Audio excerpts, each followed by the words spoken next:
Bom, pessoal, vamos lá à nossa aula de álgebra superior, né? Nessa aula, pessoal, o que é que eu quero fazer nessa aula aqui de hoje? Eu vou começar, eu quero apresentar para vocês um conjunto que é bastante utilizado nessa disciplina de álgebra, que é o conjunto dos inteiros, né, com certas condições. E aí, para definir esse conjunto, a gente vai ter que passar por algumas definições antes, né? Principalmente essa definição de relação. Depois disso, de apresentar esse conjunto, que vai ser basicamente um anel, eu vou falar para vocês o que é um subanel e fechar falando de ideais. Beleza? Então, bora lá. Vamos começar falando sobre. Para eu mencionar esse conjunto para vocês, né? Eu vou precisar falar algumas coisinhas antes. Eu vou definir algumas coisinhas antes. A primeira coisa que eu vou definir para vocês aqui agora é algo chamado de relação. Relação, basicamente, é algo que a gente usa diretamente na matemática. O que é relação? Relação é eu pegar dois elementos de um conjunto, né?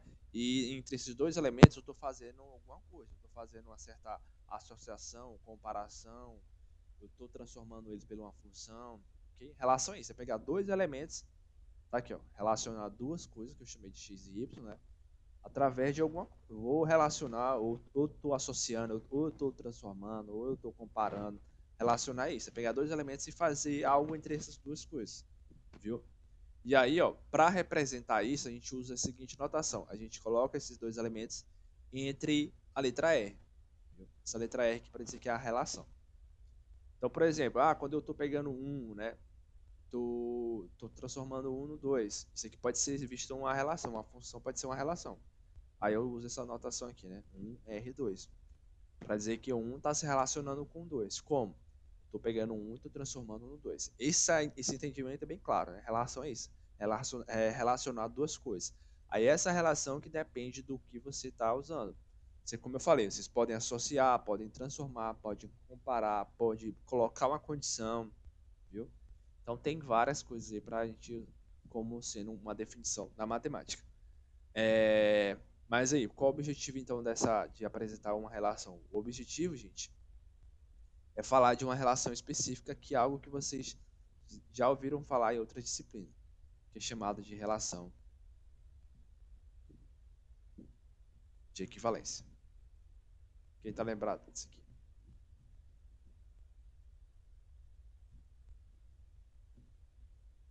Acho que mais ou menos, né?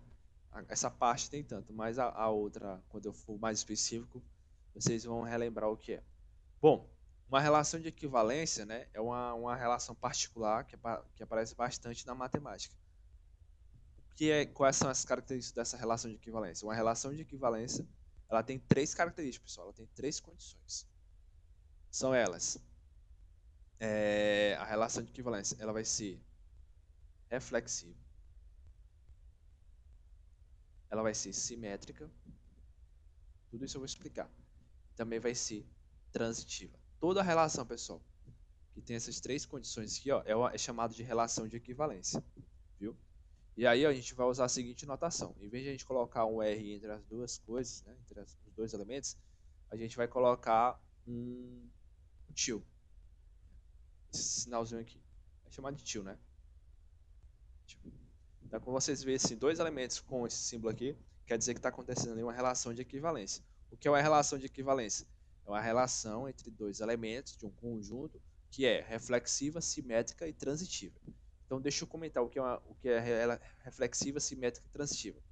Primeiro, bota aqui. Um, dois, três. O que é reflexivo, gente? Reflexivo, gente, é você relacionar uma coisa com ela mesma. Viu? Então, eu vou pegar o elemento x e vou relacionar com ele mesmo. Se acontece isso, é uma relação de equivalência. Ou essa condição aqui ela é reflexiva. Todo mundo tem que relacionar com ele mesmo. Reflexivo é isso, gente. Simétrico. Simétrico é basicamente a ordem não importa. Se x relaciona com o y também tem que relacionar com x. Viu? A ordem não importa. Acontece da mesma forma a relação entre eles. Viu? Isso é ser simétrico. E transitivo é da seguinte forma. Se o x relaciona com y e o y relaciona com x, então... Opa, deixa eu voltar aqui. Se o x relaciona com y e o y relaciona com outro elemento, com o z, então o x também tem que relacionar com esse z também. Isso que é ser transitiva. Então toda relação que é reflexiva, simétrica e transitiva é chamada de relação de equivalência. Deixa eu dar exemplo para vocês, para ficar mais claro, né? Vou pegar um exemplo aqui. Lá, por exemplo, em álgebra linear, né? Vou pegar aqui o R2. A relação é o seguinte. Relação de ortogonalidade. Ou seja, os vetores têm que formar ângulos de 90 graus. Digamos que a gente vai tirar o ângulo pelo desenho. Vamos olhar o desenho, está formando o ângulo de 90 graus. Então, por exemplo, esses dois vetores aqui, ó, eles têm uma relação? Não tem. A relação aqui, no caso, que eu estou estabelecendo é de ortogonalidade, viu? Ou seja, os vetores têm que ser perpendiculares, ou seja, tem que formar um ângulo de 90 graus. Esses dois vetores, pessoal, formam um ângulo de 90 graus? Formam ou não? Não, né? Ó, olhem, gente, não tenho vergonha de falar não, gente. Fala o que vocês acham. Não, né? Ó, dá claramente vocês verem que pelo desenho, só vamos justificar pelo desenho, que não são perpendiculares, né? Esses dois vetores aqui, ó, eles têm uma relação entre eles, a relação que a gente estabeleceu? Também não, né? Agora, se eu pegar assim, digamos que esse que está na vertical e esse outro está na horizontal, esses dois vetores, eles podem ter uma relação entre eles. A relação que a gente estabeleceu aqui, relação de ser ortogonal. Agora sim, né? Que esses dois vetores eles podem estar relacionados. Eles podem formar aqui um ângulo de 90 graus entre eles. É só desenhar aqui. E a gente vê que o ângulo deles é 90 graus. Esses dois têm relação. Viu? Mas, ó, essa relação que eu estabeleci aqui, relação dos vetores, pega os dois vetores e veja se formam um ângulo de 90 graus, não é uma relação de equivalência. Por que não é uma relação de equivalência, professor? Para não ser uma relação de equivalência, uma das três condições, ou as três ao mesmo tempo, né, não pode acontecer. E, por exemplo, aqui, ó, essa relação que eu estabeleci, ela não é reflexiva. Se eu pegar um vetor, por exemplo, esse aqui, ó, se eu pegar esse vetor e relacionar com ele mesmo, né, vou pegar ele e ele mesmo. Esses vetores, eles são ortogonais? O vetor e ele mesmo são ortogonais? Não, né? Não formam um ângulo de 90 graus. Então, essa relação aqui que a gente estabeleceu, ela não é reflexiva. Se ela não é reflexiva, né, então ela não é uma relação de equivalência.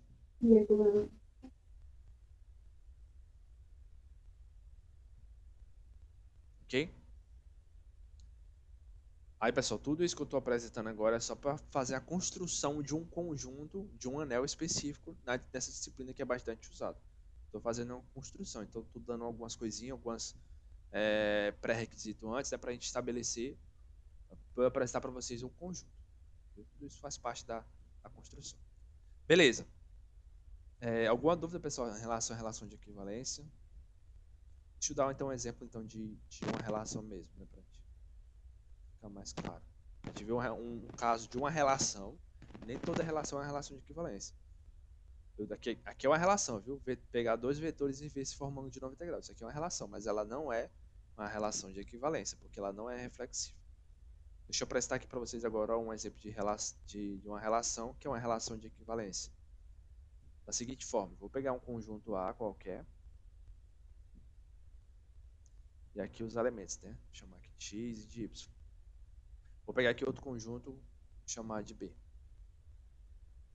E aí, ó, eu vou fazer aqui no caso, vou usar uma função. Vou transformar os elementos de A em elementos de B. E aí eu vou estabelecer a seguinte relação. A relação é o seguinte. Tem a função de A e B. A relação é o seguinte, pessoal. Dois elementos em A vai estar relacionado quando quando eles tiverem a mesma imagem. Então, dois elementos de A vão estar relacionados quando eles tiverem a mesma imagem. Isso não implica que eles precisam ser iguais, não. Basta ele ter a mesma imagem, a gente estabelece uma relação entre eles. A gente define isso como uma relação. Isso aqui é uma relação de equivalência? Sim, isso é uma relação de equivalência. Ela é reflexiva? Sim. Todo elemento se relaciona com ele mesmo, né? Por quê? Todo elemento é igual a ele mesmo, né? E óbvio que a imagem dele é ela mesma. A imagem do x é igual à imagem do x. Então, isso é ok. Segundo, ela é simétrica. Vamos ver. Vamos ver se o x relacionado com o y é a mesma coisa o y relacionado com o x. Vamos ver isso. Ó, o x relacionado com o y, isso implica que eles têm a mesma imagem. E o y relacionado com o x, isso implica o quê? Isso implica que a imagem do y é igual à imagem do x, né? Então, tanto faz estar aqui do lado esquerdo ou do lado direito, é a mesma coisa. Então, essa relação aqui, ó, também é a mesma. Tanto faz x relacionado com y ou y relacionado com x, é a mesma coisa. Então, ela é simétrica. Vamos ver se ela é transitiva. Transitiva no seguinte, se o x relacionado com o y e o y relacionado com o x, ou o y relacionado com outro elemento, com z, vamos ver se isso implica que o x se relaciona com o z também. Vamos ver. Ó, dessa condição aqui, isso implica o seguinte, que a imagem do x é igual à imagem do y. Dessa aqui implica o seguinte, que a imagem do y é igual à imagem do z. Como a imagem do y é igual à imagem do z e também é igual à imagem do x, né? Então isso implica que a imagem do x vai ser igual à imagem do z. Não é? Tá aqui. E logo, se a imagem do x é igual à imagem do z, isso implica que o x também se relaciona com o z. Então ela é também transitiva. Então essa relação aqui, ó, ela é reflexiva, simétrica e transitiva. Então isso aqui é uma relação de equivalência.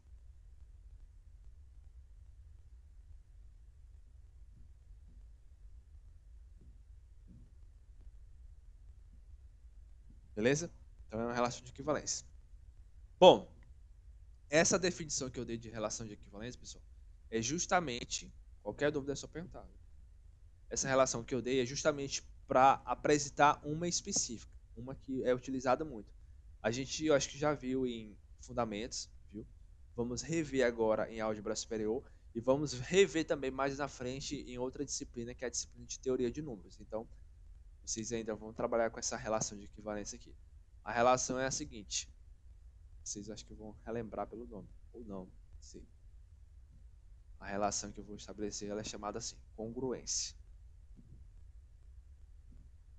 Congruência módulo N.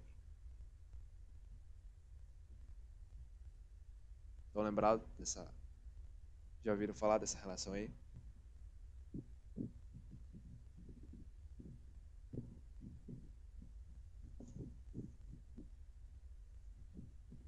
Sim, né?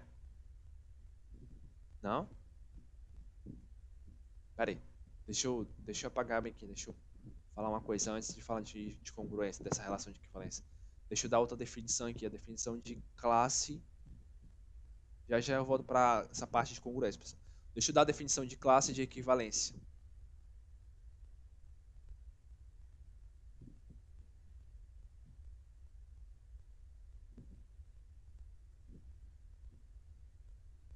Uma definição de classe de equivalência. Bom, pessoal, o que é uma classe de equivalência de um elemento, né? Vocês viram, a gente estabeleceu que relação, né? Relação de equivalência. A classe de equivalência, pessoal, vai ser um conjunto de todos os elementos que relacionam com aquele elemento. Viu? A classe de equivalência de um elemento, a gente vai pegar um elemento específico e vai pegar todos os caras que relacionam com ele. Todos esses caras que relacionam com ele, a gente vai definir como sendo um conjunto só. Beleza? Esse conjunto é chamado de classe de equivalência. A gente vai usar a seguinte notação. Vamos lá. Então, ó, a classe de equivalência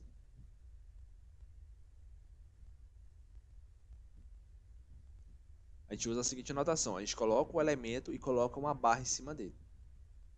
Viu? Então, ó, a classe de equivalência x barra é o quê? São todos os elementos do conjunto, são todos os elementos que relacionam com esse camarada aqui abaixo da barra, com o x. Viu?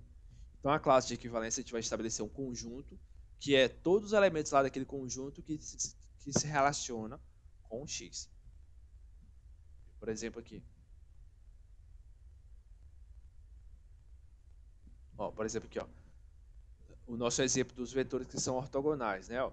Digamos uma situação. Digamos que... Deixa eu botar aqui outro vetor. Digamos que só esses vetores aqui, ó, esse e esse, né, são os únicos que relacionam com esse aqui. São os únicos que se relacionam com esse. Então, a classe de equivalência desse conjunto, desse elemento aqui, ó, são esses três vetores, é formado por esses três vetores. Vocês entenderam, né? Uma classe de equivalência são justamente os elementos que relacionam com um elemento específico lá do conjunto. Viu? Para cada elemento a gente tem uma classe de equivalência, uma classe de equivalência. E a gente usa a seguinte notação, viu? Vamos representar assim. Então, a classe de equivalência x barra é o conjunto formado por todos os elementos, vou chamar de y, por todos os elementos y, onde o y relaciona com o x. Viu?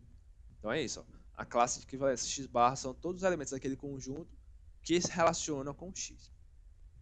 Quem é a classe de equivalência y barra? São todos os elementos do conjunto, que eu vou chamar de A, que se relacionam com o y. Vocês entenderam, né, gente? Por exemplo, aqui, ó. Vou dar um exemplo aqui específico. Vou pegar aqui os naturais. Os naturais, para mim, começam a partir do 1, 2, 3, 4, né? E aí vai. E aí eu vou estabelecer a seguinte relação. A relação é dois caras se relacionam se um é múltiplo do outro, viu?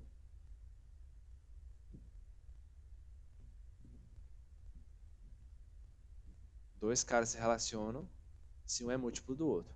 Então vamos ver a classe de equivalência aqui de alguns elementos desse conjunto. Por exemplo, quem é a classe de equivalência do 1? Quem são os elementos que relacionam com 1 com essa relação aqui, ó? Quem são os múltiplos de 1? São quem? Deixa eu botar um mais fácil aqui. Vou botar o 2. 1 é fácil, né? Mas pode gerar uma dúvida em vocês. Esse aqui não. Vamos botar a classe de equivalência 2 barra, né? Quem é a classe de equivalência 2 barra? Quem são os caras que relacionam com o 2 com essa relação de equivalência aqui, gente? Quem são os múltiplos de 2? São os pares, né? O 2, o 4, o 6, o 8, né? Todo mundo aqui, ó, tá na classe de equivalência 2 barra. Por quê, professor? Porque, ó, esses caras aqui, todos esses caras, eles relacionam com 2. Por que se relacionam com 2? Porque, de acordo com o que a gente definiu aqui, ó, um cara relaciona com o outro se um é múltiplo do outro. Então, os elementos que relacionam com 2, né? São os que são múltiplos de 2. Que são os múltiplos de 2? São os pares. 2, o 4, 6 e o 8. O 3, ele tá aqui? Não, porque o 2, ele não se relaciona com o 3. O 2 não é múltiplo de 3 e vice-versa. O 3 não é múltiplo de 2. Ok? Quem é a classe de equivalência 3 barra? A classe de equivalência 3 barra são todos os múltiplos de 3.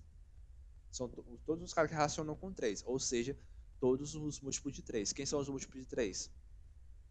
3, né? 9. Quem mais? 18, né? 18 não.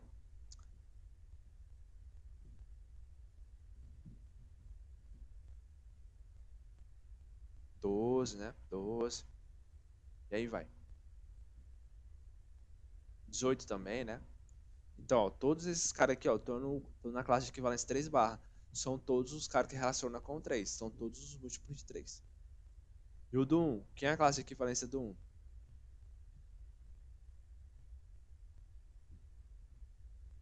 Quem é?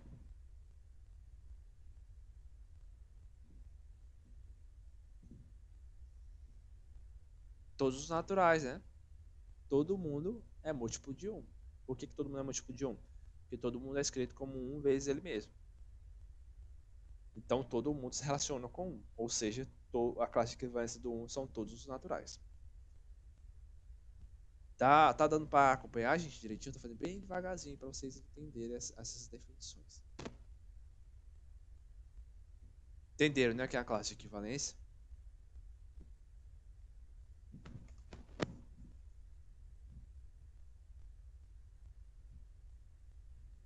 Se tiverem dúvida, pessoal, vocês falem, viu? Se ainda tá confuso aí na cabeça de vocês alguma definição dessa, vocês falem.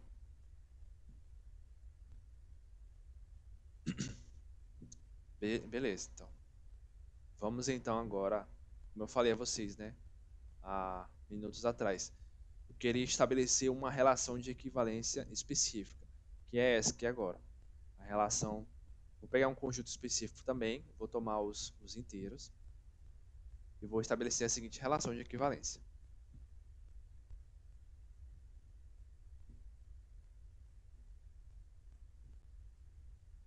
A relação que é chamada de congruência módulo n.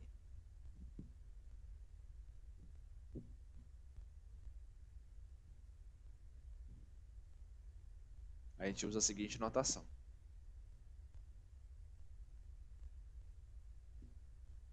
Lembra dessa simbologia aqui? 3 barra e bota em mod n.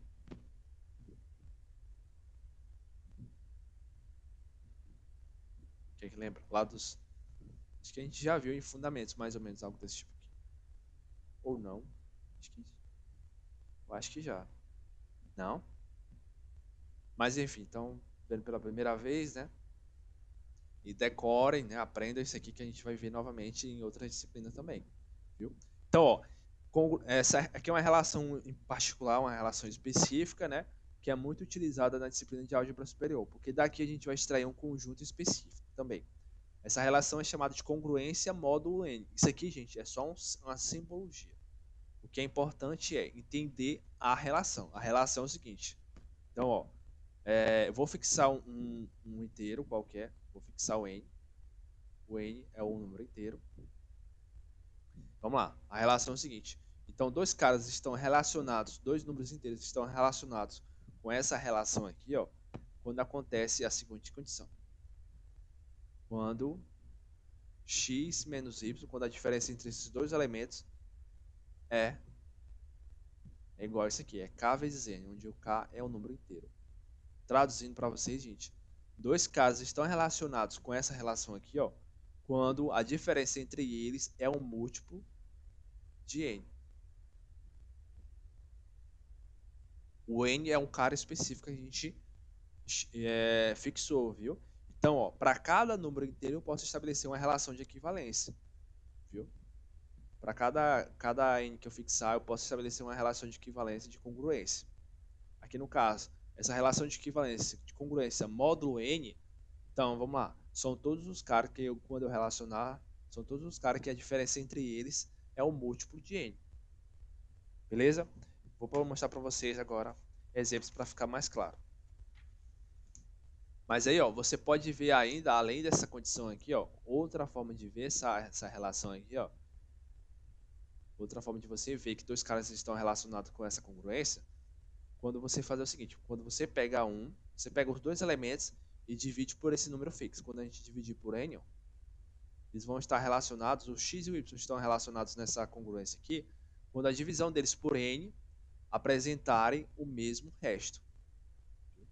Se o resto da divisão desses dois elementos por n apresentar o mesmo resto, o resto aqui no caso forem iguais da divisão, então eles também estão relacionados.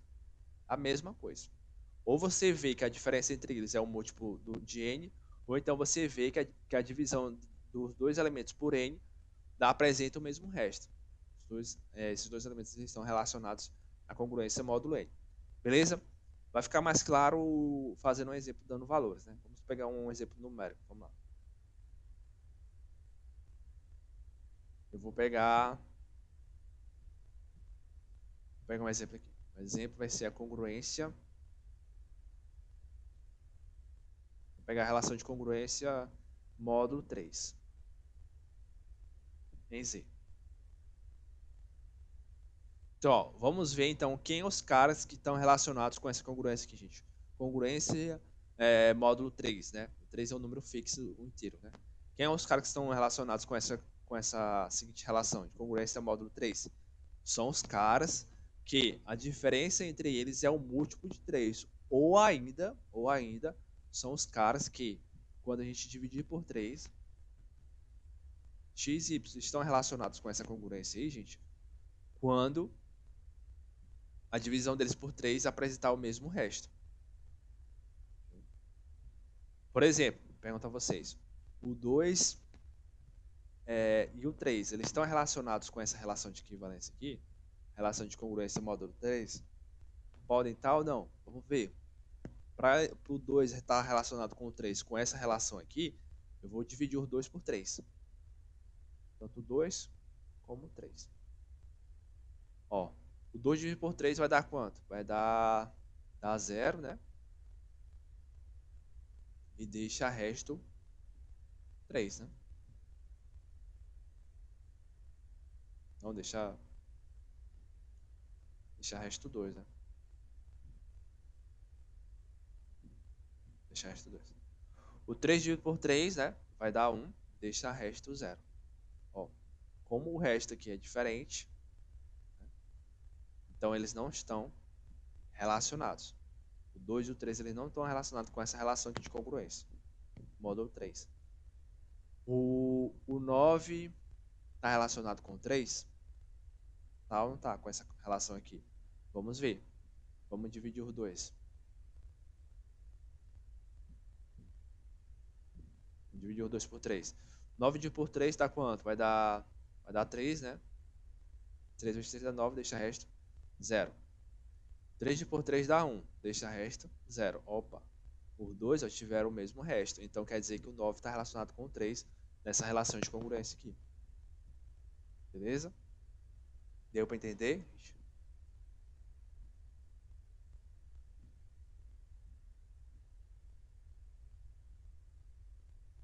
Deu, né? Aí aqui no caso, ó, a gente consegue ver basicamente as classes de equivalência dessa relação de equivalência, ó. As classes de equivalência.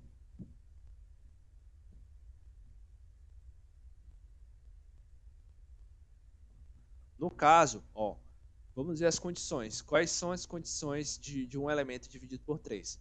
Todo cara dividido por 3, né?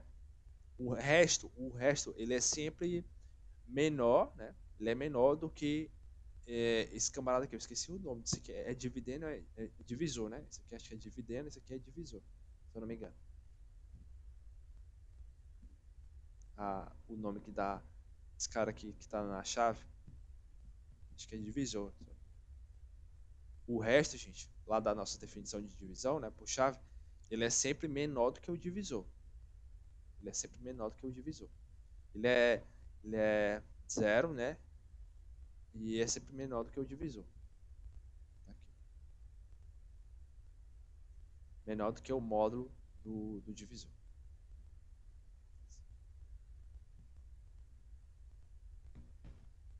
Ok? Então, no caso, todo número dividido por 3 só vai apresentar 3 restos. Quais são os restos? Ou é 0, ou é 1, ou é 2. Todo cara dividido por 3 vai apresentar no máximo esses 3 restos. Ou é 0, ou é 1, ou é 2. Não pode passar de 3, porque senão não tem como dividir. Os caras que dá para dividir por 3 apresentam 3 restos. Ou é 0, ou é 1, ou é 2. Viu? E é justamente essas 3 classes de equivalência. São 3 classes de equivalência. A gente tem a classe de equivalência, todos os caras que dividido por 3 deixa resto 0. Temos outra classe de equivalência, todos os caras que dividido por 3 deixa resto 1. E todos os caras que dividido por 3 deixa resto 2. Beleza? Então a gente tem 3 classes de equivalência, 0, 1 e 2. Então a gente vai botar assim, 0 e 2. Ó, por exemplo, o 9 e o 3, gente, eles vão estar onde? Eles vão estar aqui no 0 barra, no 1 barra, no 2 barra. Eles vão estar aqui, né? Eles vão estar no 0 barra. Eles vão estar aqui. Aqui são os caras que dividem por 3 e deixa resto zero. Quem são? O 9, o 3, né? O 27 também. Vamos ver aqui, ó. Quem que tá na classe de equivalência 1 barra? Quem é os caras que dividem por 3 e deixa resto 1? O 4, né? Quanto é 4 dividido por 3? É 1. 1 vezes 3 é 3. Para 4 tá faltando 1. Então, o 4, ó, ele deixa resto 1. Então, ele está na classe de equivalência 1 barra. Me diga aí um cara que está na classe de equivalência 2 barra.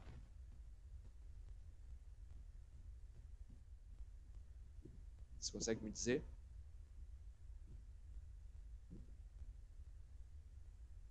5, né? Como é que eu sei, professor, que ele está no 2 barra? É só você dividir por 3 e ver se deixa resto 2. 5 dividido por 3, né? Dá o quê? Dá 1. 1 vezes 3 dá 3, né? E para 5 falta 2. Beleza? Então ele está na classe de equivalência 2 barra, porque ele deixa resto 2. O 7 também, né? O 7? Não, o 7 deixa resto 1, né?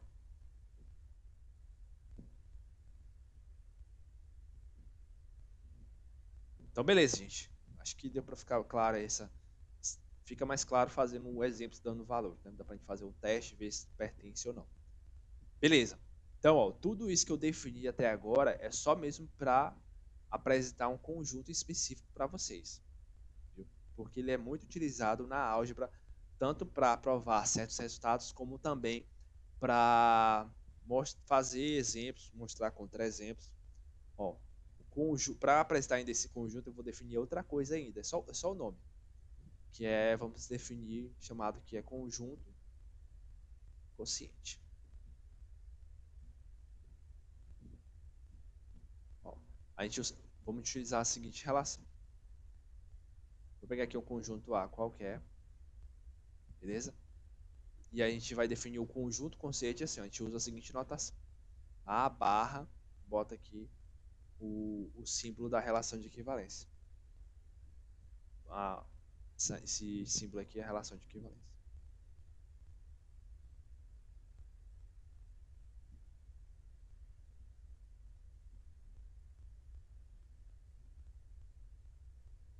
Então, ó, esse conjunto aqui, pessoal, o conjunto quociente, né, que é representado por essa notação, ele é o seguinte conjunto, ele é o conjunto de todas as classes de equivalência desse conjunto em relação a essa relação de equivalência.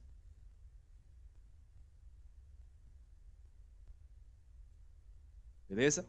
Então, ó, a gente viu que é relação de equivalência, né? A gente viu que é classe de equivalência. E aí, ó, quando a gente pegar todas as classes de equivalência, né, isso forma um conjunto e esse conjunto é chamado de conjunto quociente. Viu? Conjunto quociente. Por exemplo, o que a gente acabou de ver, né? Ó, tá aqui, ó. A congruência de módulo 3, quem é o conjunto quociente da congruência de módulo 3? É o 0, o 1 e o 2. São todas as classes de equivalência. 0, 1, 2. Beleza? Esse conjunto que eu acabei de definir, é só você pegar todas as classes de equivalência e formar um conjunto só. Viu? Vou botar aqui. Nosso exemplo é esse. A congruência de módulo 3 em Z, né, o conjunto aos inteiros. Nosso conjunto aqui de... Vou botar o símbolo da relação de equivalência de congruência. O nosso conjunto aqui, ó, são todas as classes de equivalência de módulo 3, né? Vai ser quem? O 0 barra, 1 barra e o 2 barra, né? Esse é o conjunto quociente dessa congruência que é o de módulo 3. Beleza? Aí, ó, esse conjunto, a gente vai usar esses conjuntos quocientes, né? Principalmente aqui nos inteiros, a gente vai usar a seguinte notação. A gente vai representar assim, ó, Z3. Beleza? Então, acho que vocês já viram isso. Quando vocês estão olhando aí o livro aí, vocês veem muito isso. Z4, Z5, Z3, Z2, né? Aí, quem são esses conjuntos? São esses aqui, ó. O conjunto Z4 é o conjunto das classes de equivalência da congruência de módulo 4. Quem é o conjunto Z3? É o conjunto formado pelas classes de equivalência da congruência de módulo 3. Quem é o Z4? É o conjunto das classes de equivalência de módulo 4. Justamente os elementos, né, que deixam os restos da divisão por 4. Quem é o Z4? É o 0, barra, o 1, barra, 2, barra e o 3, barra. Justamente os restos da divisão por 4. A divisão por 4, né, deixa resto 0, 1, 2 e 3. Quem é o Z5? O Z5, né, é os restos da divisão por 5. São as classes de equivalência do resto da divisão por 5. Então é 0 barra, 1 barra, 2 barra, 3 barra, 4 barra. Beleza? Então, ó, esse é um conjunto bastante utilizado nessa disciplina. A gente vai usar ele muito como exemplo, né? E também como contra-exemplo também, para algumas situações. Mostrar que vale ou não vale em certas condições. Beleza, gente?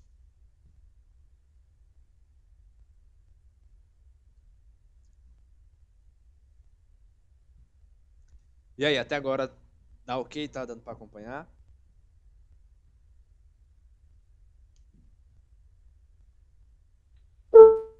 Professor, tem como voltar as telas bem do Tem. início e passando só para dar uma olhada.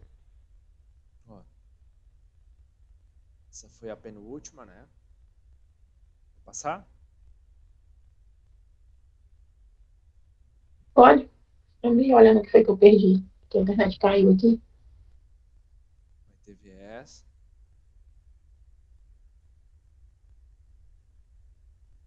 essa. Deixa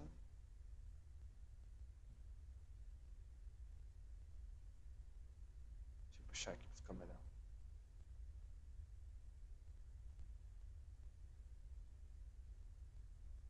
A gente começou daqui.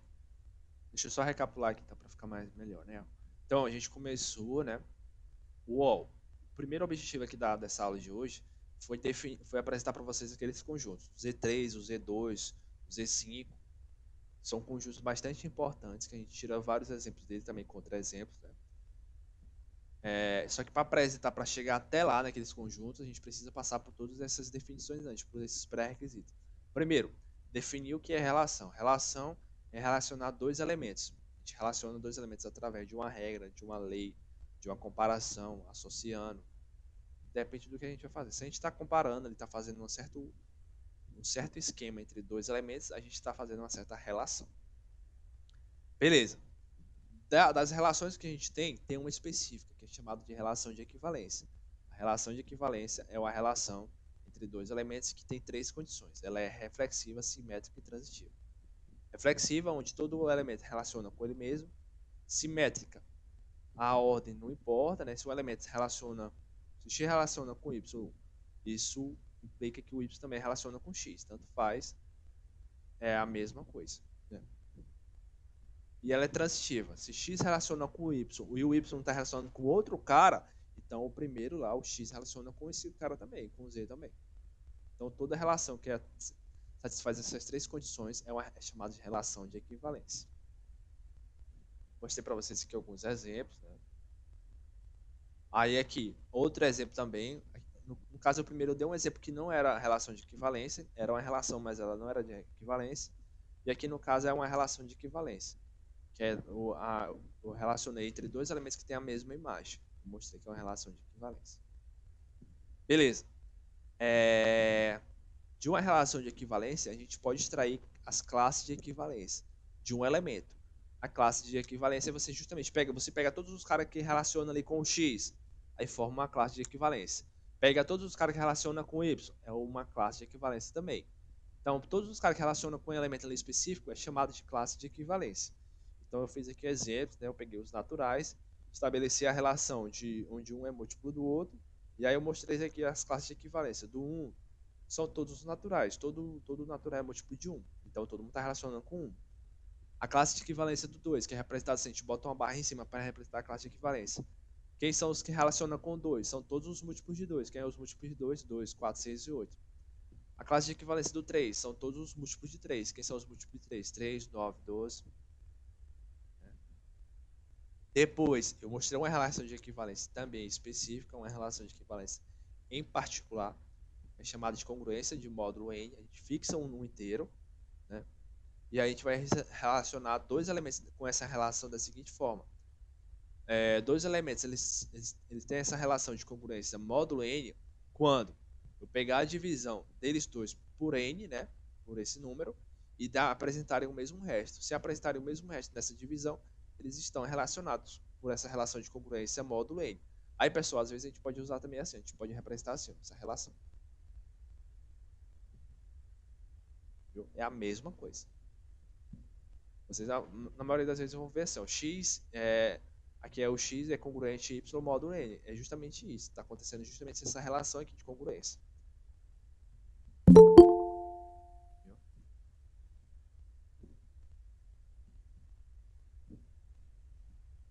Deixa eu voltar aqui, nossa, capitulando, né? Mostrei que um exemplo de uma congruência de um módulo n, no caso eu fixei o 3, né? Aí eu mostrei aqui exemplo de cara que relaciona e elementos que não relacionam. O 2 não relaciona com 3 nessa congruência aqui. Por que não? Porque a divisão deles por 3 não apresenta o mesmo resto. O 9 se relaciona com 3. Por quê? Porque quando a gente divide ele por 3, apresenta o mesmo resto. Né? E aí eu mostrei que esse conjunto, essa relação de equivalência, no caso, apresenta três classes de equivalência. São justamente as divisões, os restos das divisões por 3. A divisão por 3 apresenta três restos: 0, 1, 2. Então são três classes de equivalência.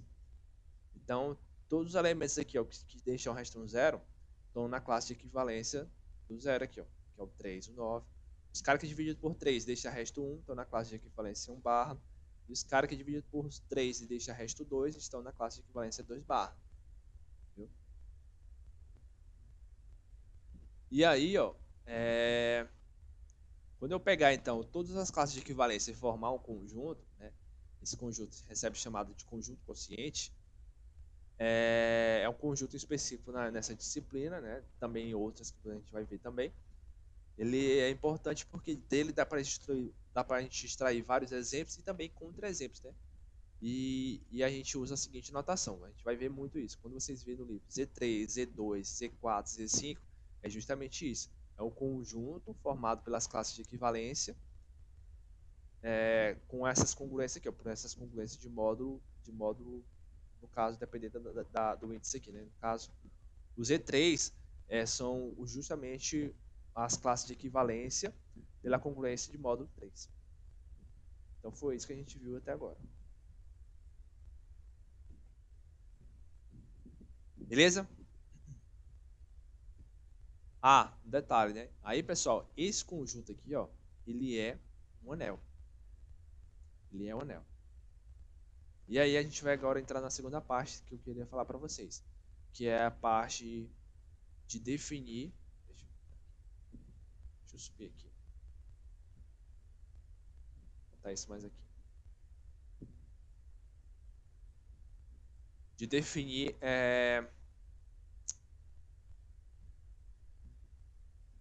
o que é subenel e ideal, viu? Vamos lá. Ok? Deu para acompanhar, né?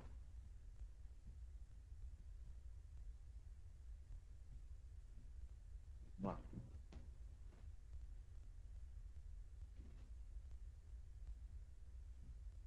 Vocês estão acompanhando, né? Voltei aqui um pouquinho para vocês não se perder. Vamos lá. Sim. Então, nessa segunda parte aqui, eu quero falar então o que é subanel e o que é ideal. Vamos lá. Antes de eu falar dessas coisinhas aqui, vamos relembrar algumas coisinhas, né? Vamos relembrar. Vamos voltar aqui a fita e vamos relembrar esses conceitos que são importantes. Não tem como a gente falar de subanel, de ideal, sem saber o que é um anel. Então, vamos relembrar o que é um anel. Vamos relembrar o que é um anel comutativo. Tudo isso vocês precisam saber de cabeça, viu? Anel comutativo. Um anel unitário, né? Domínio e corpo. Então vamos relembrar então esses conceitos aqui. Ver se eu não esqueci de nenhum. Esqueci não. Beleza. Vamos lá, eu quero que alguém me fale de forma bem rápida o que é um anel.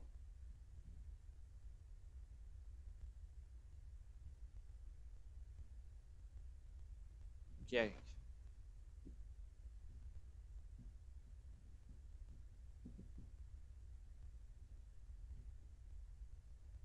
Bora. Eu vou supor que vocês estão com vergonha de falar.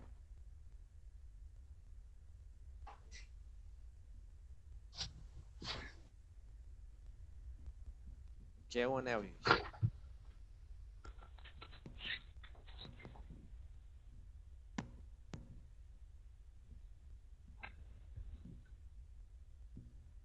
É um conjunto com as operações de adição e multiplicação. Pronto, já é um começo. Alguém pode dar outro conceito, sim? Pode resumir? Esse é um conjunto diferente do vazio, definido duas operações, onde ela vai satisfazer alguns axiomas, 6 axiomas. Isso. Bem, aí, Caís, ó, no caso, como você falou de forma específica. Um anel é um conjunto que tem duas operações. Não precisa ser sempre uma soma e uma multiplicação, viu? A gente coloca aquela simbologia de sinal de mais e sinal de multiplicando, mas nem sempre é uma multiplicação e uma soma, não. Ali é só para representar, só para dar a definição no começo.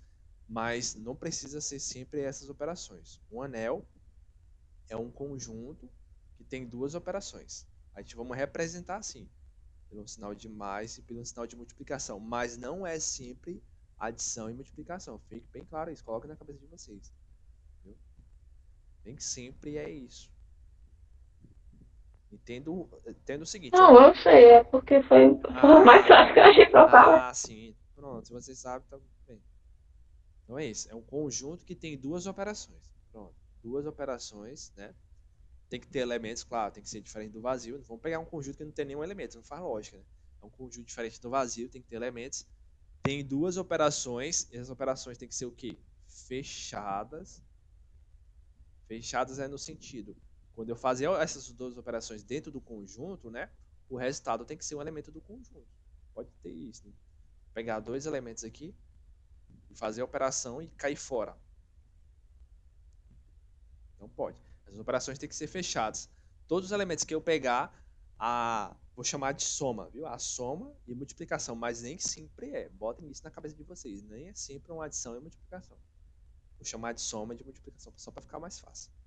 Então, ó, elas têm que ser fechadas. Quando eu pegar dois elementos e somar, a soma tem que estar dentro do A. A soma tem que estar dentro do A. E quando eu pegar dois elementos e multiplicar, a multiplicação tem que estar dentro do A também. Beleza? Primeira coisa, tem que ser fechados. E além disso, né? Isso não é suficiente. Além disso, tem que satisfazer seis condições. Seis. Vocês sabem listar todas as seis de cabeça?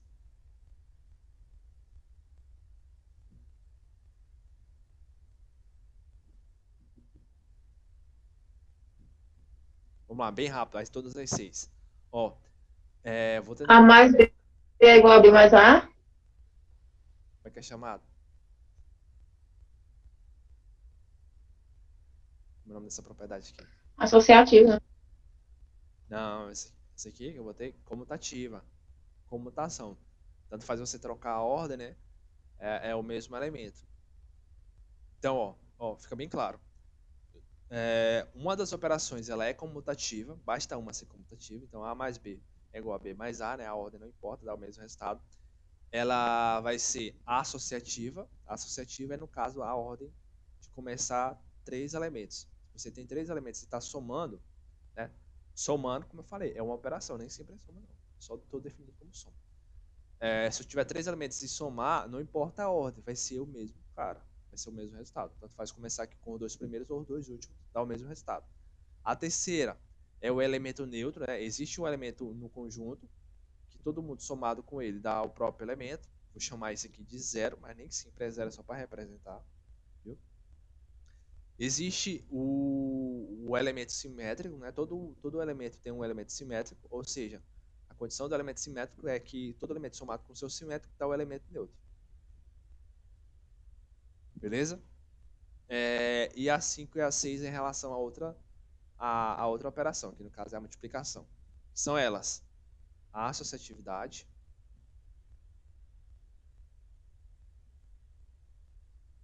e a outra é a distributividade.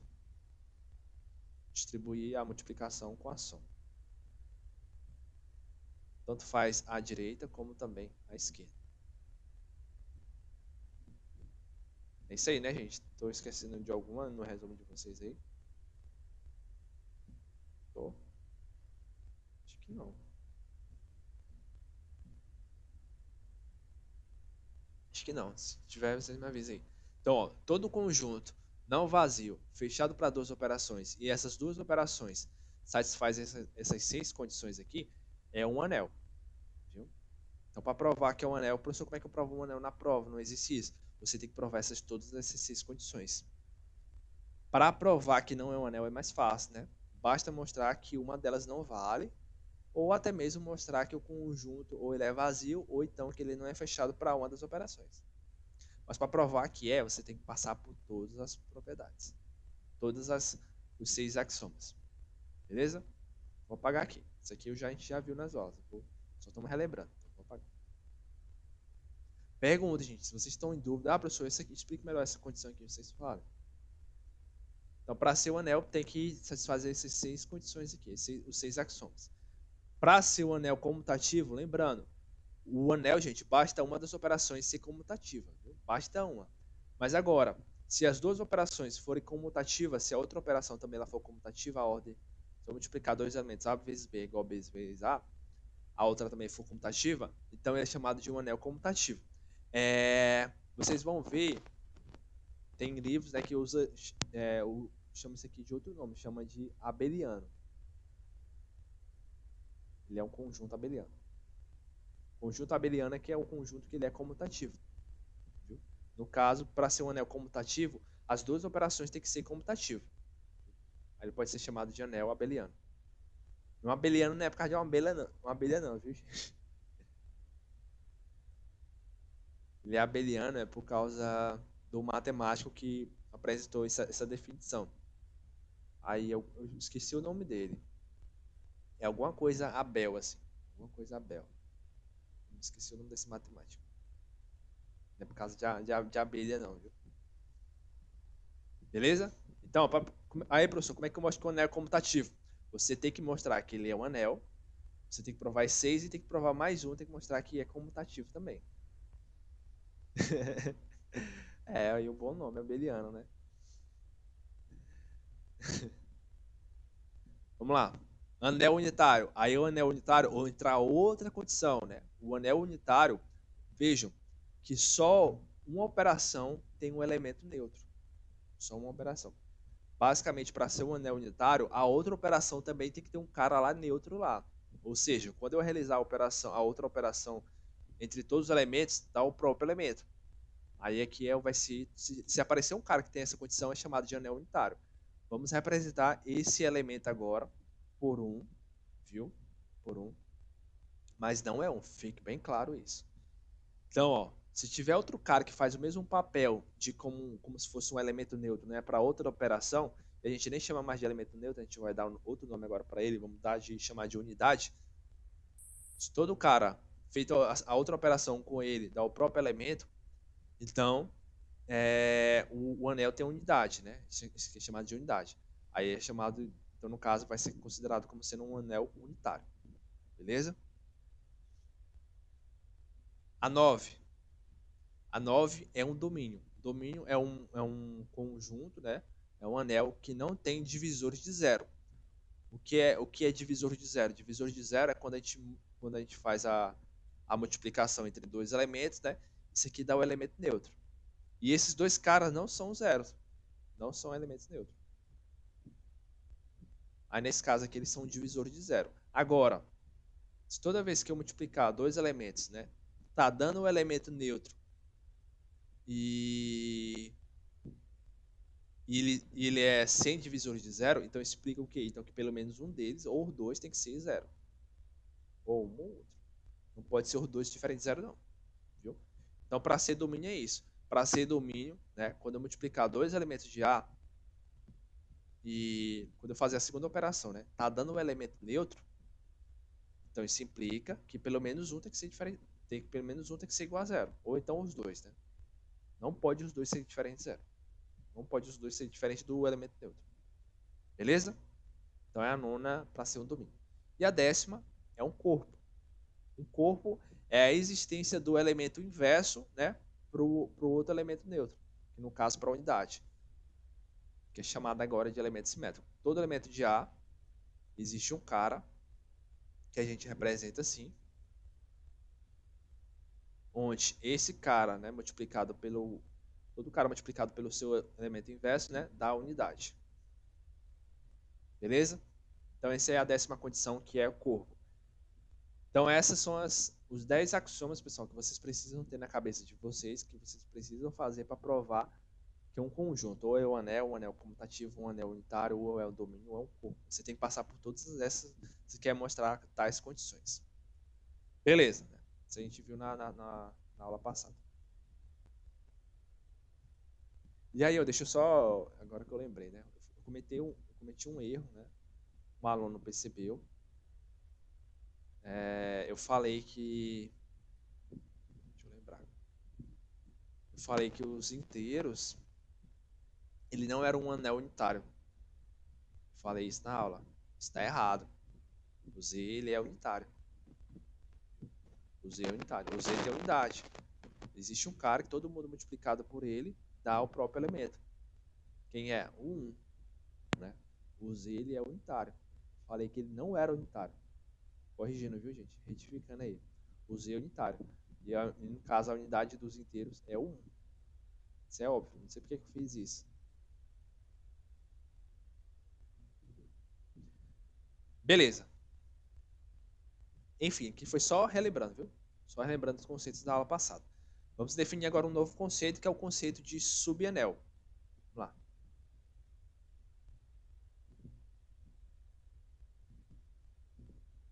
Conceito de subanel. Bom, isso aqui o próprio nome está falando.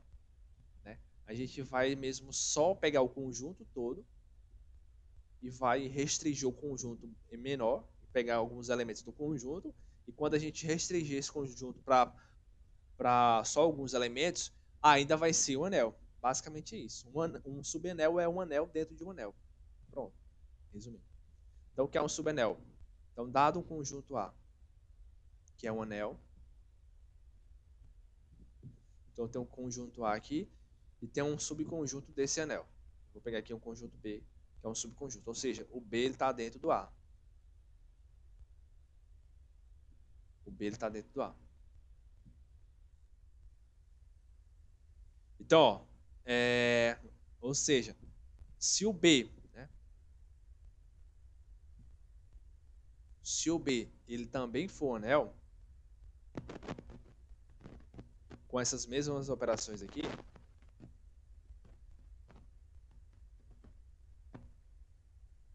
então, se o B também for um anel com essas mesmas operações, então a gente diz no caso que o B ele é um subanel de A. É bem claro de saber, de entender essa definição, né, pessoal? Subanel é um anel que está dentro de um anel. A gente vai pegar um conjunto ali menor do anel, né? E lá, quando a gente restringir aqueles elementos, ainda é um anel, ainda continua sendo um anel.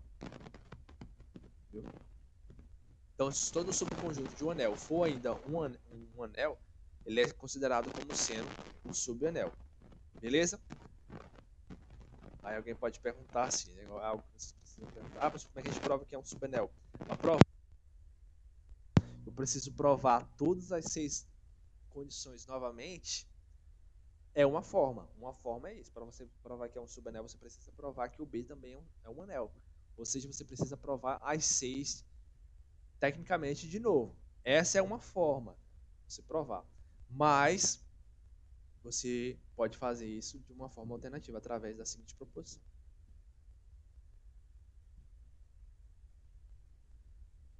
Será, Marco? Uma boa pergunta. Os inteiros são um subanel dos racionais? O que vocês acham?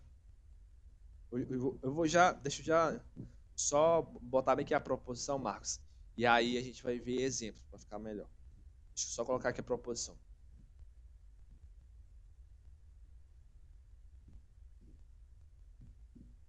Uma outra forma de a gente provar que é um subenel, né? De forma mais rápida.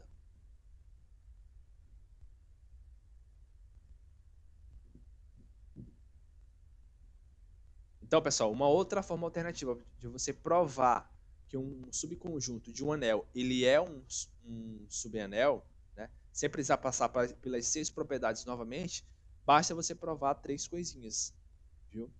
3 coisas. Que é o quê? O elemento neutro tem que estar dentro do B, né? Tem que estar dentro desse subconjunto. E basta você provar que esse conjunto ele é fechado para essas duas operações. Viu? Tem que ser fechado. Ou seja, quando eu pegar 2 elementos do B e somar, né, e fazer a primeira operação, isso tem que estar dentro do B. E quando eu pegar 2 elementos de B e multiplicar, fazer a segunda operação, isso tem que estar dentro do B também. Então basta você provar essas 3 condições. Mostrar que o elemento neutro está lá e mostrar que a soma e a multiplicação é fechada para esse subconjunto. Se você provar essas 3 condições, basta essas 3, você pode provar, você pode afirmar que o cara é subanel. Não precisa passar pelas 6 novamente. Por quê? Porque muita coisa já é extraída do anel.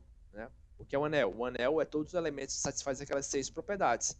Se todos os elementos do A já valem aquelas 6, então os elementos de B também valem aquelas 6 propriedades também. Porque o B está dentro do A. Né? Então basta ser o seguinte, basta ser fechado. Basta ser fechado. Porque não pode fazer o seguinte, eu não posso pegar aqui 2 elementos de B, multiplicar e cair fora do B. Por mais que ainda esteja dentro do A, mas está fora do conjunto. Está fora do conjunto. Beleza, gente? Então, para provar que é um subanel, basta mostrar que o elemento neutro está lá, mostrar que a soma está lá e mostrar que a multiplicação dos elementos também está lá. É fechado para as duas operações. Vamos colocar aqui exemplos. Bora lá. O Marcos citou um, né? Vamos lá. Vamos colocar aqui exemplos.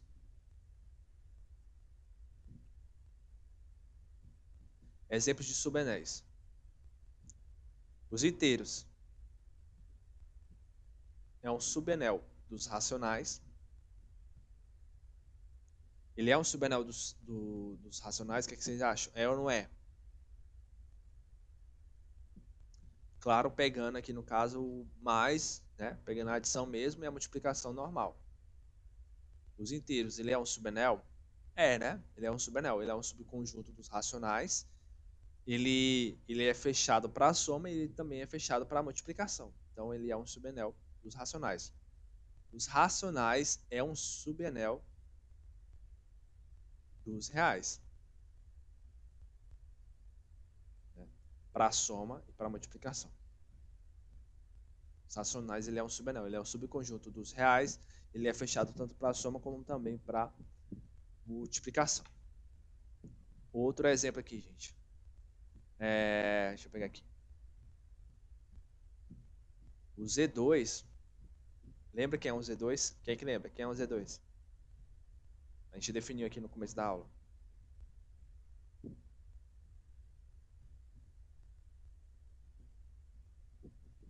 Quem é o Z2?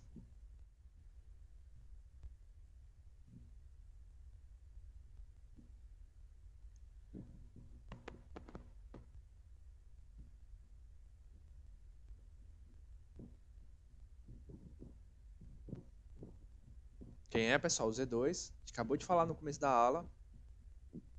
Quem são os elementos do Z2? O Z2 é quem? Vai ser o 0 barra e 1 barra. Ah, pessoal, por quê? A gente acabou de definir. O Z2, o Z4 são justamente os elementos que são formados pelas classes de equivalência, né? Dessa congruência aqui, no caso, congruência de módulo 2. Ou seja, são justamente os zeros da divisão por 2. A divisão por 2 deixa 2 restos. deixa resto 0, deixa resto 1. Então temos duas classes de equivalência, 0 barra e 1 barra. Quem é o Z4? Z4 é 0, 1, 2 e 3. 0 barra, 1 barra, 2 e 3 barra. Viu? Isso aqui, gente, é um subenel do Z4. É óbvio, né? Ele é um subconjunto do Z4. O Z4 é 0 barra, 1 barra, 2 barra e 3 barra. E ele é fechado para soma, né? Fechado para soma. Se eu pegar o 0 e somar com ele mesmo, é 0 barra. Se eu pegar 1 barra e somar com 0 barra, dá 1 barra. Se eu pegar 1 barra... deixa eu mostrar aqui para vocês que ele é... que vai ser um subenel, né? Vamos ver se ele é fechado para soma. Vamos somar os elementos aqui entre ele mesmo, né? Vamos ver se ainda vai estar dentro ou não do conjunto.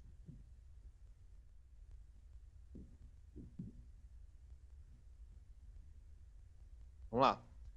0 barra mais 0 barra vai ser o 0 barra. O 0 mais 1 barra vai ser 1 barra. 1 mais 0 barra vai ser 1 barra. E 1 mais 1 barra vai ser 2 barra. Aí eu pergunto, professor, mas o 2 barra não está aqui. Mas é porque é o seguinte, o 2 barra, ele é a mesma coisa de ser o 0 barra. É a mesma coisa. Por que ele é a mesma coisa? Quem são os caras que relacionam com o 2? Quem são os caras que relacionam com o 2 nesse conjunto aqui? Os caras que se relacionam com o 2 são os caras que quando for dividido por 2, né? Vai deixar quem? O 2 dividido por 2. Dá quanto, gente? 2 dividido por 2 dá 1. Deixa resto quanto? Deixa resto 0. Não. Então 2 barra vai ser o 0 barra. Eles vão ter o mesmo resto. São os caras que deixam o mesmo resto. O resto 0. Viu? A mesma coisa aqui, ó. O 4 barra vai ser o 0 barra. Beleza? Aí vocês fazem essa comparação aqui, gente. Quando passar do elemento aqui do conjunto, vocês vê qual o semelhante dele. Não vão colocar 2 barra porque o 2 barra não está aqui, mas vejam se tem um semelhante. Tem, o 2 barra é a mesma coisa que ser o 0 barra. Então ainda, ó, 1 mais 1 ainda está dentro do conjunto. Ainda está no Z2. Viu? A multiplicação, vamos multiplicar aqui os elementos entre si.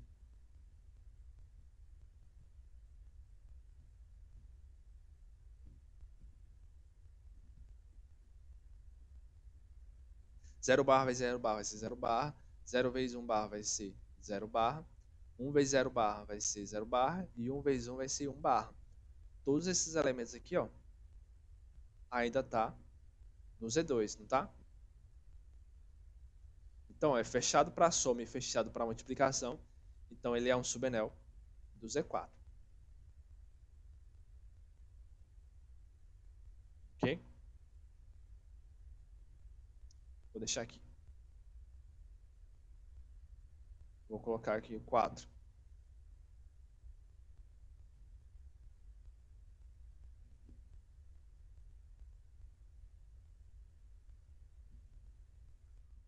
Ó, o 2e, ele é um subenel dos inteiros.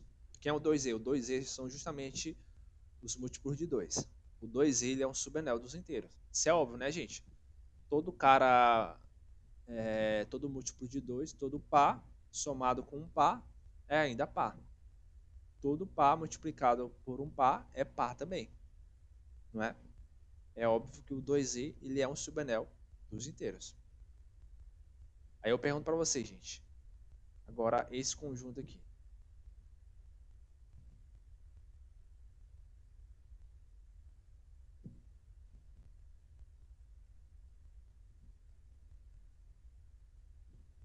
Eu vou usar a seguinte notação. Ó, essa notação aqui, ó, como se fosse menor ou maior, menor ou igual, é a notação de subenel, viu? Às vezes a gente, em vez de colocar só o nome subenel, a gente pode colocar essa simbologia aqui, menor ou igual. Vamos lá, esse conjunto, ele é um subenel dos inteiros? O que vocês acham? Esse conjunto aqui, gente, é o conjunto dos números ímpares. O que vocês acham? É um subenel dos inteiros? Dos ímpares? É ou não é? Para soma e para multiplicação.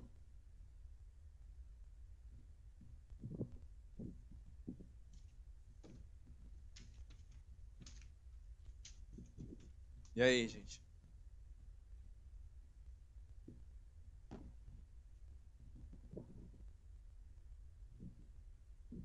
É ou não é um subanel? O que vocês acham? Bora, meu povo, participem aí. Cadê? Vocês estão dormindo aí. Tá cedo.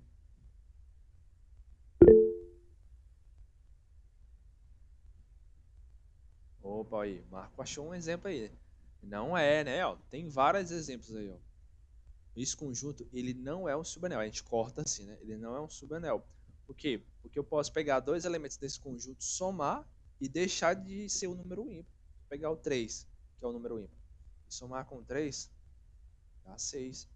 Não. Tem um cara fora do conjunto. Então ele não pode ser, ele não é fechado para a soma. Então ele não é um subanel. Ele não é um subanel. Esses aqui são. Agora esse não é. Então deu para ficar claro, né, pessoal, o que é um subanel ou não é. E aí, a gente vai definir agora o último conceito da aula de hoje, né? Que é o conceito, depois da gente entender o que é subanel, vamos definir aqui alguns subanéis específicos, bem importantes na disciplina, que é os subanéis ideais. Vamos definir o que é um ideal.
Vamos lá.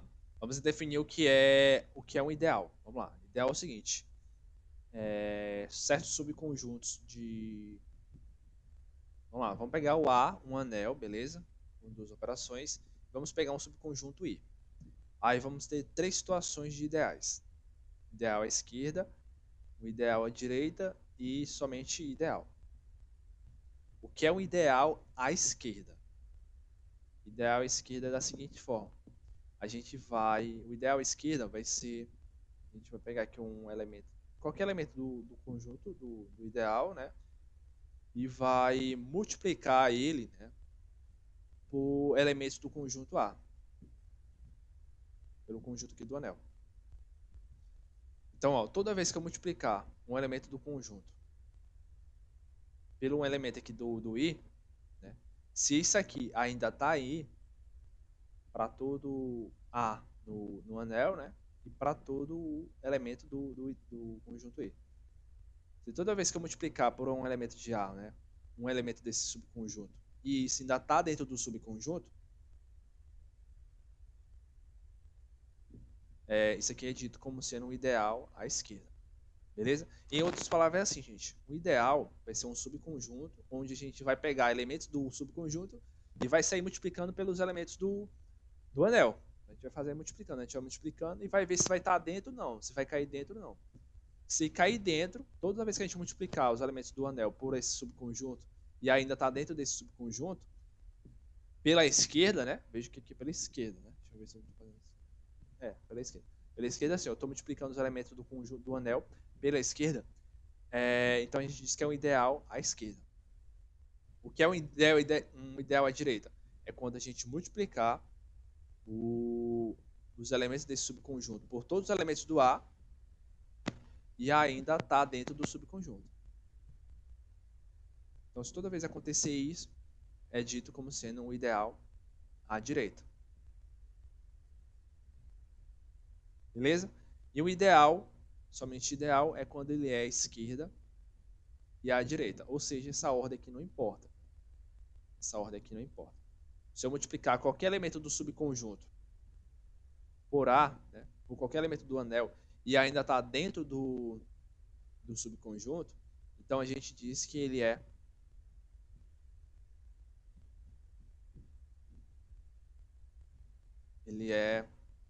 um ideal. Beleza? Tendo a diferença. Ó, tendo a diferença de anel ou de ideal para subanel. Subanel o quê? É um subconjunto que ele é ainda um anel. Ele é fechado para a soma e ele é fechado para outra operação, para a multiplicação. O ideal é a gente vai olhar só uma operação só. A gente olha só para uma operação e vai fazer entre todos os elementos do conjunto. Toda vez que eu fazer essa operação entre todos os elementos do anel, né, com esses elementos desse subconjunto e ainda está dentro do subconjunto, a gente diz que ele vai ser um ideal. Se isso acontecer só de um lado só, a gente diz que é o ideal em relação àquele lado. Se for só a esquerda, o ideal é a esquerda. Se for a direita, a gente diz que é o ideal à direita. Agora, se independente se eu multiplicar os elementos do anel pela esquerda e pela direita, ainda está dentro do I aqui, está dentro do subconjunto, a gente diz que esse subconjunto ele é um ideal. Beleza? Aí fica bem claro, gente. Subanel e ideal podem ser diferentes e podem ser iguais. A gente tem certas implicações. Todo ideal, deixa eu colocar aqui. Todo ideal vai ser um subanel. Viu? Mas nem todo subanel é um ideal, não. A volta é falsa.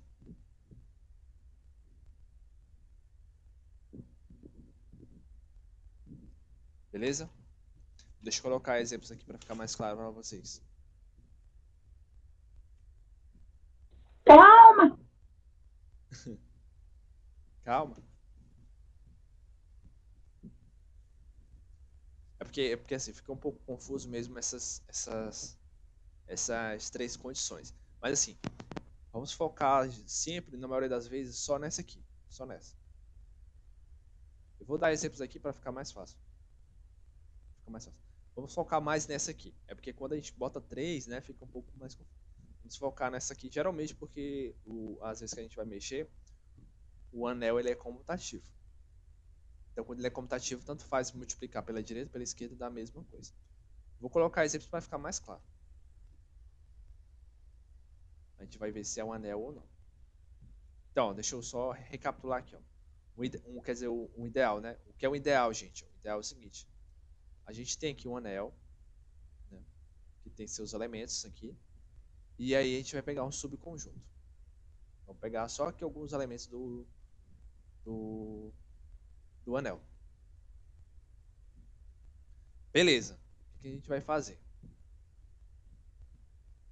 A gente vai começar, né? A gente vai fazer o seguinte. A gente vai pegar um elemento daqui, do anel, e vai pegar um elemento aqui dentro desse subconjunto. Vai fazer a operação entre eles. Vai fazer uma operação entre eles. Se a gente fazer a operação entre eles dois e ainda tá aqui dentro, cair dentro do subconjunto, toda vez que qualquer elemento que eu pegar desse subconjunto e qualquer elemento que eu pegar do anel e eu fazer a multiplicação, e isso ainda tá dentro do subconjunto, ele é um ideal. Viu? Ele é um ideal. Então, se eu pegar aqui um x no subconjunto e eu pegar um cara aqui no anel e eu multiplicar os dois e isso tá aqui dentro, ele é um ideal. Vai ser um ideal. Se ele tem essas condições aqui. Todos os elementos do ideal, né, ele é formado pelo um elemento do anel mais um elemento desse subconjunto. Viu? Agora, se existe um cara que eu multiplicando aqui, se existe um cara no anel que eu multipliquei por um elemento do subconjunto e isso não caiu aqui dentro, ele não é um ideal. Ele não é ideal. Tem que multiplicar por todos os elementos do anel, viu? Multiplicar todos os elementos do anel e por todos os elementos do subconjunto ainda tem que estar dentro do, do subconjunto para ser o ideal. Vamos fazer um exemplo para ficar mais claro. Ó, deixa eu apagar aqui. Vamos pegar o 2Z, né? Pegar o 2Z e vamos pegar o anel Z. O 2Z, gente, ele é um ideal? Ele é um ideal? Sim, ele é um ideal. O 2Z é o conjunto dos números pares, né? O conjunto da forma 2 vezes algum inteiro. Ele é um ideal. Ele é um ideal. Se eu pegar qualquer elemento aqui do 2Z e multiplicar por qualquer inteiro, vai dar o quê? Se eu multiplicar aqui o 2, né? Multiplicar por qualquer cara, ainda não vai ser o número par? Vai. Se eu multiplicar o 2 aqui por qualquer inteiro, não vai ser ainda um número par? Vai. Então, ou seja, ainda vai estar no 2Z. Se eu multiplicar o 2 por 3, por 4, por 5, por menos 5, por menos 6, ainda continua sendo um número par. Se eu multiplicar o 8, que é o número par, por qualquer inteiro também, ainda continua sendo par. Então, ele ainda está lá no 2Z. Ou vocês veem algum cara aqui no 2Z, que eu multiplicar por algum inteiro, não está no 2Z ainda. Vocês conseguem ver?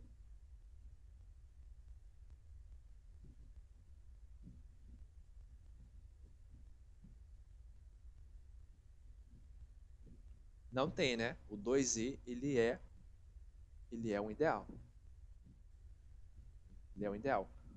Qualquer número inteiro multiplicar por qualquer elemento aqui do 2Z, continua sendo um elemento do 2Z, continua sendo um elemento par. Isso é óbvio.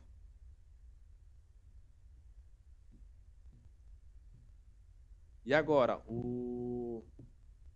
aquele anel, né? Aquele subconjunto aqui. O dos números ímpares. Ele é um ideal, gente? É ou não é? Ele pode ser um ideal?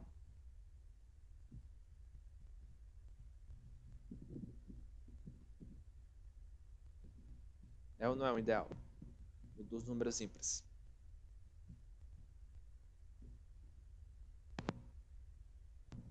Se eu multiplicar o número ímpar por qualquer inteiro, continua sendo um número ímpar ou não?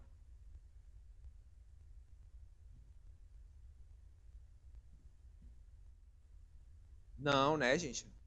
Vocês ainda estão pensando. Pega um ímpar aí, 3. Multiplica por 2. Dá quanto? 6. O 6 ele tá no conjunto aqui dos ímpares. Tá? Não tá. Ele não tá. Achei um cara aqui do subconjunto que eu multipliquei por um inteiro qualquer e não caiu ainda dentro do subconjunto. Então esse conjunto ele não pode ser o ideal.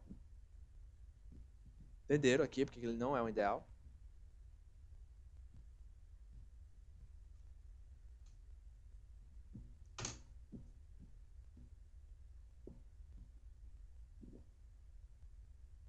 Fica mais claro no exemplo, né? Essas definições aqui.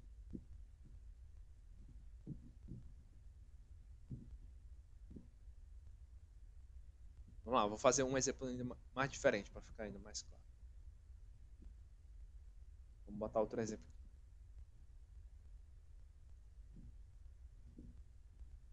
Mas aí, Josuíla,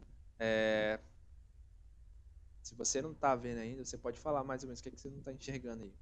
Qual é a sua dúvida ainda?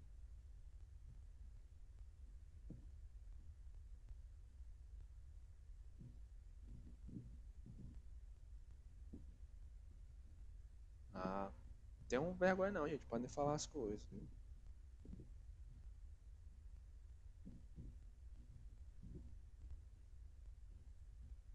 Vamos lá, vamos fazer esse exemplo aqui um pouco mais diferente, sem ser, tipo, os elementos são números. Vou pegar elementos que são matrizes. Ó. O conjunto das matrizes 2 por 2, viu? O conjunto das matrizes 2 por 2 com as operações de soma e de multiplicação é um anel. É até um exercício para vocês. Vou mostrar que isso aqui é um anel. Vamos pegar esse subconjunto aqui, ó. Subconjunto das matrizes 2 por 2, onde a segunda coluna é igual a zero. O que vocês acham, pessoal? Isso aqui é um ideal ou não é?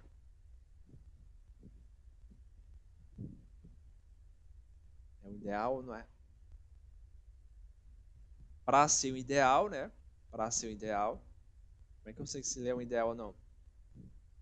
Eu vou pegar um elemento qualquer desse subconjunto, vou multiplicar por uma matriz qualquer e vou ver se ainda vai ser uma matriz desse formato aqui, ó, onde a segunda coluna é igual a zero.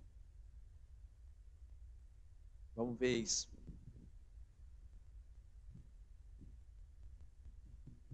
Vou chamar aqui de... Vou pegar um cara aqui de chamar de B, viu? Vou pegar um B em I e vou pegar um A aqui nesse conjunto. Vou matriz A nesse conjunto, no nosso anel. Vou multiplicar os dois.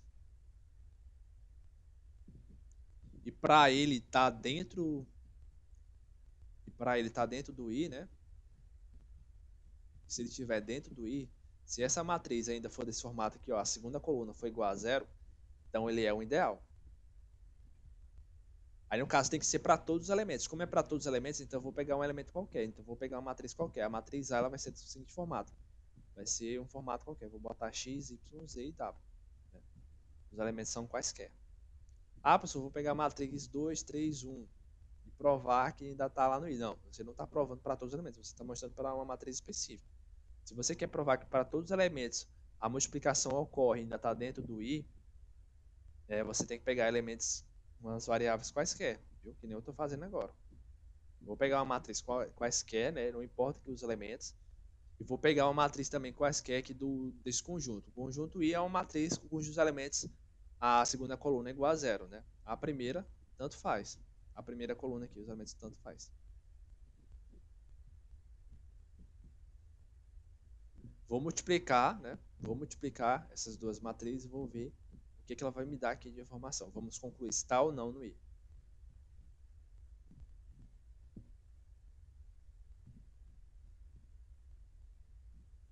Ó, quando eu multiplicar essas duas matrizes, pessoal, vamos lá. Multiplicar a linha por coluna, né? Vai ficar x vezes A mais y vezes C. Primeira linha e segunda coluna vai ser 0, né? E vai ser 0 também. Segunda linha, primeira coluna, z vezes A, ZA, mais W vezes C, WC. E aqui, segunda linha e segunda coluna vai zerar, né? Vai multiplicar tudo por 0, vai zerar. Ó, essa matriz, essa resultante, a matriz A vezes B, ela é um elemento de I ou não? Pertence a I ou não? O que você acha? Pertence, né? Ó, pertence aí, ó. A segunda coluna aqui é igual a zero. Não importa se a primeira é igual a zero, o que importa é a segunda. Se a segunda coluna é igual a zero, opa, é a matriz que está aí.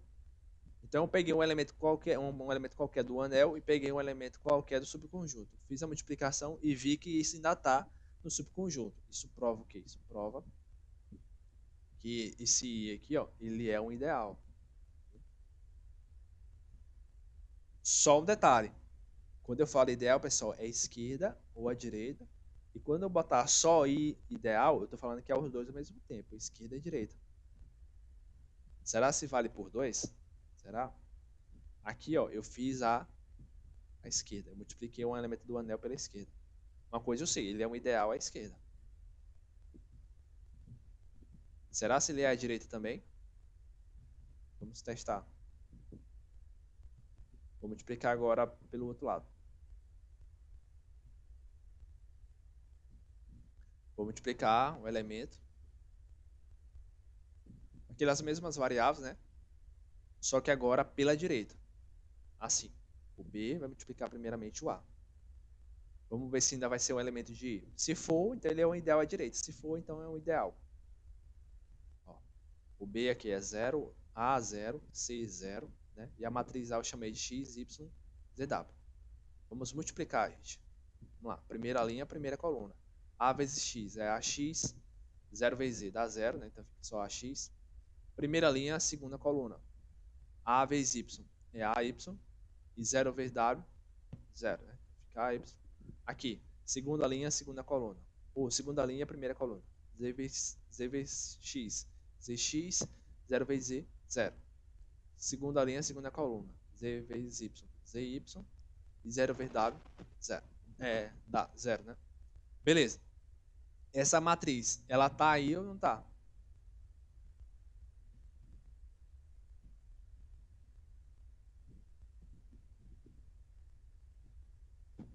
Não tá aí, né?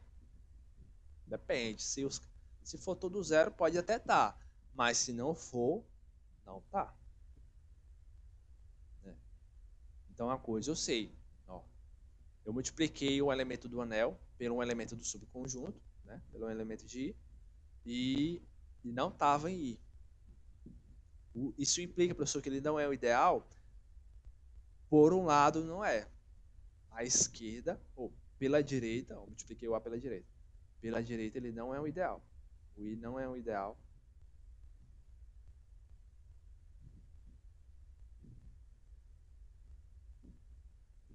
À direita.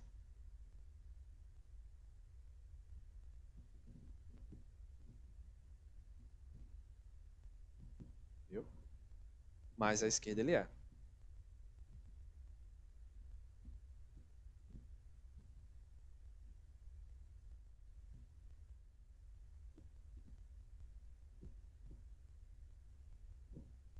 Ok, gente? Então, ó, cuidado. Às vezes, quando você bota ideal, é porque você está dizendo que ele é os dois lados. Aí você precisa ver se ele é os dois lados ou não. Se vale sendo os dois lados. Mas calma, gente. Fiquem calmos que na maioria das vezes ele vai ser os dois lados. Viu? Na maioria das vezes a gente vai mexer com anéis que são comutativos. Quando ele é comutativo, a ordem não importa. Se você está multiplicando pela esquerda, pela direita, é a mesma coisa. Então, o ideal esquerda e a direita é a mesma coisa.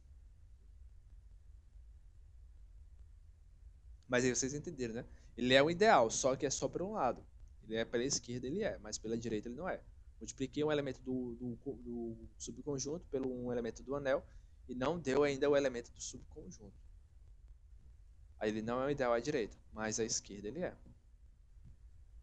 Beleza? Vamos lá, só para a gente encerrar aqui a nossa aula, gente. Vou encerrar a nossa aula de hoje comentando sobre o fórum. Agora a gente tem condições necessárias para a gente comentar sobre o fórum.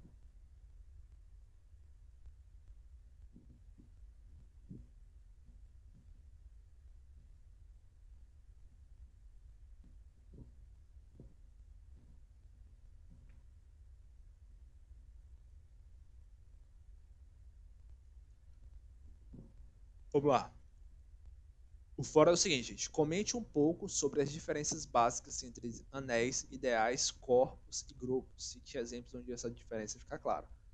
Opa, ficou faltando um aqui, né? Grupos. Pô, essa parte que eu não entendi bem. Eu não entendi bem. Por quê? Grupos é outro tipo de estrutura de conjuntos, só que aí é uma estrutura que a gente vai ver mais na frente. Tecnicamente não precisava falar disso agora. Não sei porque que o professor colocou agora. Não tem grupos agora. Grupos é mais na frente. Viu? Mas aí, vocês podem responder, pessoal, aqui com só as 3 primeiras. Não precisa responder grupo que a gente não vai ver agora. Vocês não vão responder algo que vocês não viram. Não tem lógica. É que nem a gente está respondendo o fórum já agora. Agora vocês têm condições suficientes para responder esse fórum. E é para apresentar a diferença, gente. Não é para vocês colocarem a definição, é para vocês falarem a diferença. Por exemplo, qual a diferença dos inteiros para os naturais? Você não vai chegar, os naturais é 1, 2, 3, 4, 5. Os inteiros é 0, 1, menos 1. Não, você não está dizendo quem a diferença, não. Você está dizendo quem eles são. Eu quero que vocês digam qual a diferença dos inteiros para os naturais. A diferença é o seguinte: os naturais são todos os positivos de forma exata. Os inteiros são todos os naturais e também os negativos dos naturais. Sim. Então você pode dar exemplos. O 1 é um natural. O menos 1 não é um natural. O 1 é inteiro e o menos 1 também é inteiro. É dessa forma. A gente pode responder isso. A gente sabe que é um anel agora, a gente sabe que é um ideal e a gente sabe também o que é um corpo. Né? Qual a diferença entre eles, né?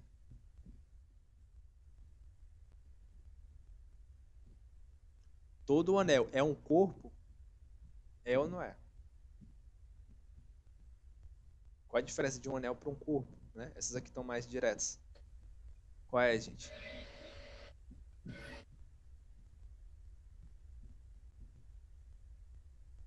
Vocês sabem. Qual é a diferença de um anel para um corpo? Ou é a mesma coisa?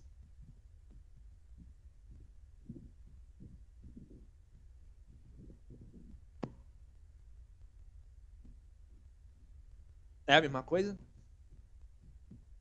Não é a mesma coisa, gente. Vocês sabem disso. Qual a diferença de um anel para um corpo? O que é um corpo? O que é um anel? O que é, James? Você falou já. O que é um anel?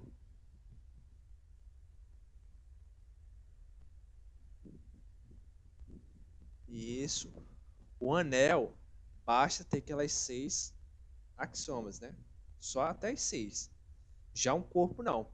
O corpo tem que passar por essas 6, tem que passar por outros, né? Tem que passar pela 7ª, tem que passar pela 8ª, tem que passar pela 9ª e tem que chegar até a 10ª condição. Para ser o anel, basta ele ser associativo, comutatividade na soma, elemento neutro, elemento simétrico, distributiva e associatividade da multiplicação. Basta ter essa. Para um corpo, não. Para um corpo tem que ter essa também, mas tem que ser comutativo, tem que ter a unidade, tem que ter sem divisores de zero e todo elemento tem que ter o inverso. Todo elemento tem que ter o inverso. Essa é a diferença, vocês têm que escrever isso. A diferença de um anel para um corpo. Um corpo tem que ter a existência do elemento inverso para a segunda operação. Já o anel não. O anel não precisa ter o elemento inverso, não. Exemplos. Os inteiros. Os inteiros, ele é um anel. Né? Ele é um corpo.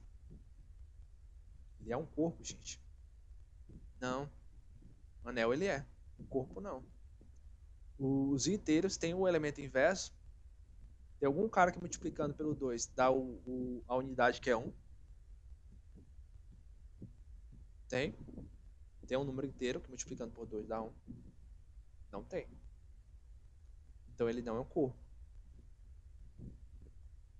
Tem algum cara que multiplicando pelo menos 3 dá a unidade que é 1? Não tem. Agora o anel ele é. O anel ele é. Ele tem elemento neutro que é o 0. Tem elemento simétrico. Todo mundo tem o seu simétrico que é o negativo dele, né? É comutativo. É associativo. Tem a distributiva. Tem a associatividade. Né? Anel ele é. Corpo ele não é.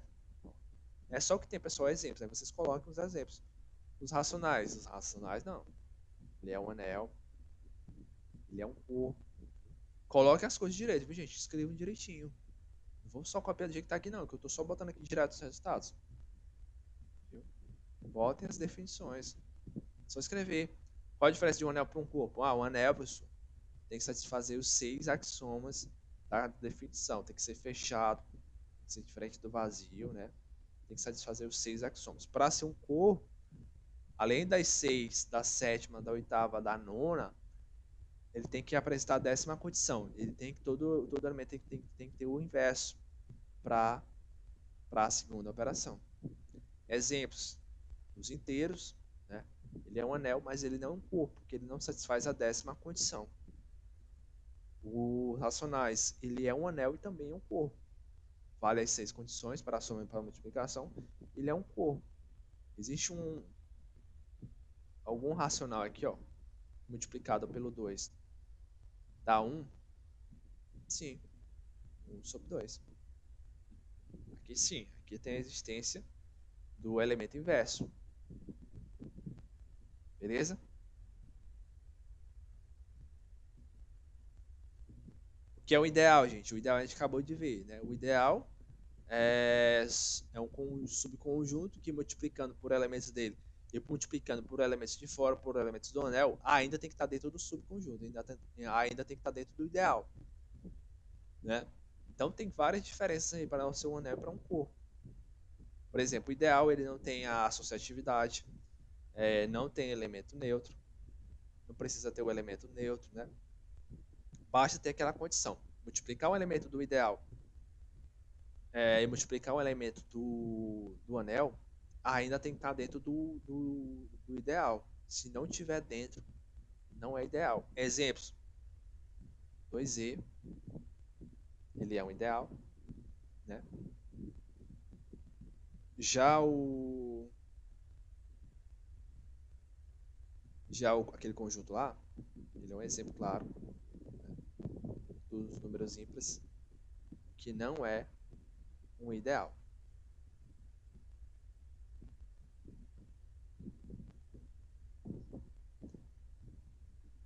Beleza?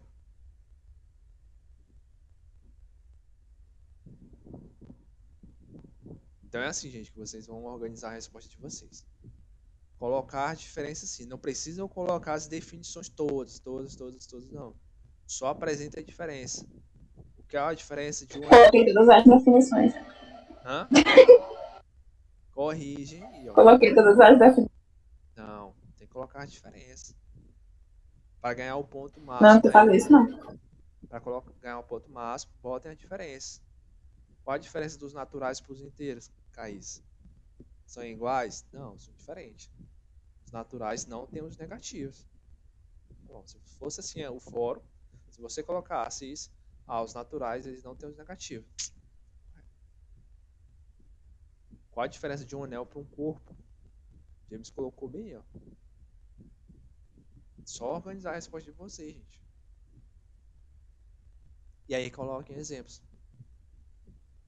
Estou dando os exemplos para vocês. Vocês vão só organizar a escrita. Só isso. É a resposta do fórum.